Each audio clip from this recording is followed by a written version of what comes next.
I think a lot of us share his sentiment here. Here's where we were May 22nd. So this goes back a month now, okay? Look at hardly any of the area in a drought, let alone just dry.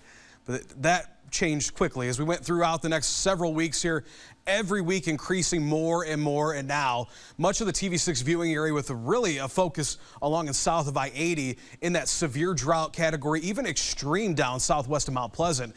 Yeah, we're going to add some rain this weekend, I think, but it's still not going to put a dent into this drought, so something we'll talk about here in a second. Right now, though, we're seeing some pop-up cumulus clouds off to the east, just really heat-driven at this point. Yeah, we could see a quick shower with some of these, but I can tell you, even if we do see that, a lot of that rain's not going to hit the ground. We still have a lot of dry air in place here. Now, different story out to the west. We've been talking about all that severe weather out in areas like Colorado, Wyoming, talking about the western plains. Still going on here now down into the panhandle of Oklahoma here. Some good storms there, but just yesterday, look at these tornado reports, hail reports, several out here from Denver down to Pueblo up to Cheyenne, and really several tornado reports, lots of huge hail with that. Yeah, we might get into some of that activity this weekend. We'll talk about that here with Exact Track. To the southeast we go.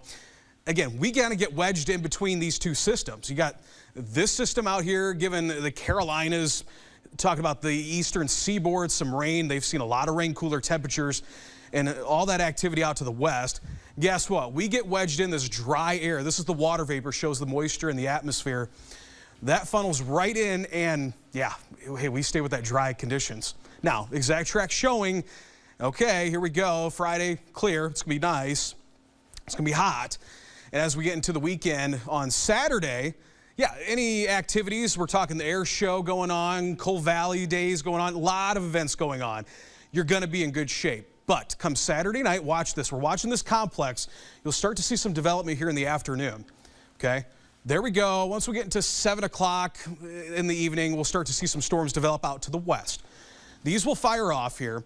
Now, once we get to the overnight hours, this is going to form into a complex, or it looks that way now, and that's going to move in, talking about 2 a.m. overnight into Sunday morning. That'll move through. Yeah, we could get some bumpy storms with that. We're going to watch for the possibility, maybe some severe weather. Now, today, here we are out west, another level 2 day out there. We could see some more storms. That threat slowly migrates to the east, pretty much same area for tomorrow. But then as we get into Saturday here we go with a good chunk of the area in a marginal risk or level 1 from areas along and west of the river. We can see that level 2 risk not too far away. As we get into Sunday, I think that'll slide a little bit further to the east with that complex, something we're going to watch. Other thing we're going to watch too, big time heat. We're talking about some of the warmest temperatures we've seen so far this year. Not much to say there because it's been a very hot year. But as we get into Friday, we're talking low to mid 90s. But Saturday, if you're heading out, especially to that air show, hey, we could be getting temperatures close to the triple-digit mark, something we're going to watch. The other thing, though, once we get into next week, the good thing, a little bit of a pattern change might be falling a little bit more average for this time of year once we get to next week. For the rest of the day, though, it's going to be a hot one. Temperatures in the 90s, heading for the 60s for your 7-day forecast here. Again, hot, hot, hot. That's the highlight. But, yeah, watching those storm chances on Saturday night into Sunday. Hey, if we do get those storms, I think we can definitely see some good measurable rain. And once we get to next week, we're talking about, like I said, a little bit closer to average for this time of year. Oh, well, we hope the crops will hold on. Absolutely. Thanks, Kyle. Yeah. And